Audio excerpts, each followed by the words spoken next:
বড় রাজনৈতিক পট পরিবর্তন, টালমাটাল অর্থনীতি আর অনিশ্চয়তায় ঘেরা এক বাস্তবতার মধ্যেই দায়িত্ব নেয় বিএনপি নেতৃত্বাধীন নতুন সরকার।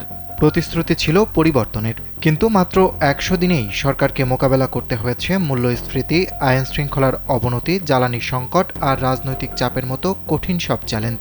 প্রশ্ন উঠেছে, শুরুর এই পথ চলায় কতটা সফল হলো বিএনপি সরকার? রাজনৈতিক অচল অবস্থা, ভঙ্গুর অর্থনীতি, দুর্বল আইনশৃঙ্খলা ও গভীর সামাজিক বিভাজনের প্রেক্ষাপটে চলতি বছরের ১৭ই ফেব্রুয়ারি বাংলাদেশের সরকার গঠন করে বিএনপি।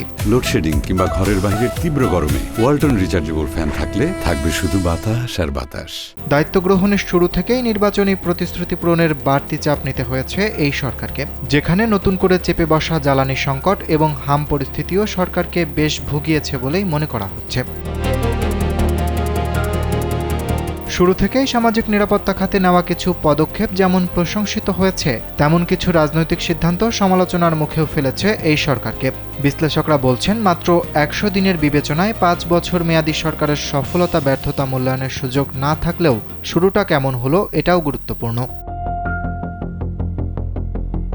তাদের মতে এই সময়ে নির্বাচনী ইশতেহার বাস্তবায়নে মনোযোগ দেওয়ার পাশাপাশি দীর্ঘমেয়াদী সংস্কারের জন্য খাতভিত্তিক কিছু গুরুত্বপূর্ণ পদক্ষেপও নিয়েছে সরকার, যেখানে কিছু ক্ষেত্রে সফলতার ইঙ্গিত মিললেও এখনও অধরায় রয়ে গেছে অনেকগুলো গুরুত্বপূর্ণ খাত।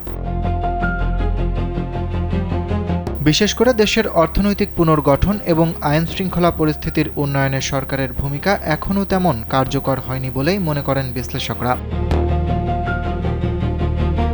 যদিও ভঙ্গুর অবস্থায় দেশের অর্থনীতিকে সামাল দেওয়ার যে চ্যালেঞ্জ সরকারের সামনে রয়েছে, সেখানে কতটা সফল হবে সেটা বুঝতে আরও কিছুটা সময় অপেক্ষা করতে হবে বলেই মনে করেন অর্থনীতিবিদরা।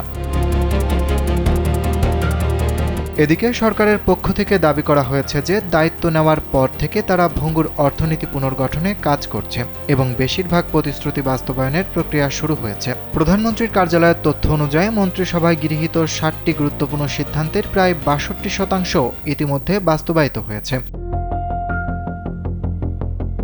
তবে বাস্তবে ধর্ষণ, হত্যা, ছিনতাই ও মব ভায়োলেন্সের ঘটনায় আইনশৃঙ্খলা পরিস্থিতি নিয়ে উদ্বেগ এখনও রয়ে গেছে। এদিকে সরকার সামাজিক নিরাপত্তা কর্মসূচি, কৃষক সহায়তা, দুর্নীতিবিরোধী পদক্ষেপ ও টিকাদান কার্যক্রমের মাধ্যমে ইতিবাচক বার্তা দেওয়ার চেষ্টা করছে। এ পর্যায়ে দীর্ঘমেয়াদী স্থিতিশীলতার জন্য কাঠামোগত সংস্কার জরুরি বলে মনে করছেন বিশ্লেষকরা।